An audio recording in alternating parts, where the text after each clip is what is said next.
जिल्हा न्यायालयाच्या नूतन इमारतीच्या परिसरात जिल्हा विधी सेवा प्राधिकरण व जिल्हा वकील संघाच्या वतीने वृक्षारोपण करण्यात आले आहे।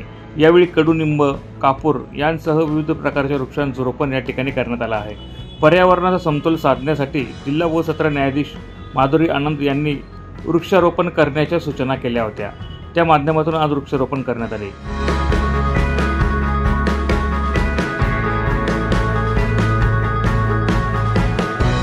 धुळे जिल्हा न्यायालयाचे भव्य दिव्य आणि प्रशस्त इमारतीचे बांधकाम सुरू आहे। आपण सगळे बघतात आहे। त्या इमारतीच्या परिसरात धुळे जिल्हा विधी सेवा प्राधिकरण तसेच धुळे वकील संघाच्या संयुक्त विद्यमान आहे।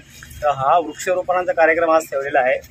आज आपण या ठिकाणी कडुलिंब असेल, कापूर असेल, अजून विविध प्रकारचे जे पर्यावरणपूरक आहे आणि ज्या झाडांमुळे जास्त ऑक्सिजन मिळतो अशा प्रकारच्या झाडांचे आज वृक्षारोपण आपण केलेलं आहे।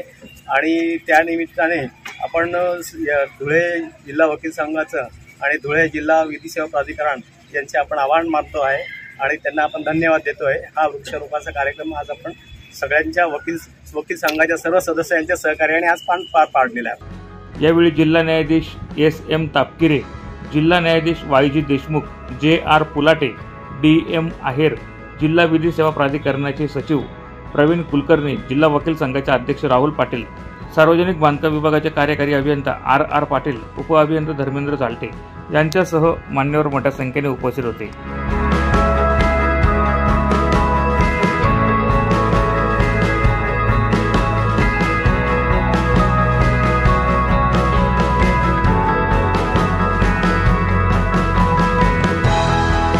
प्रतिनिधी रूपक बिरारी, माझा महाराष्ट्र न्यूज, धुळे।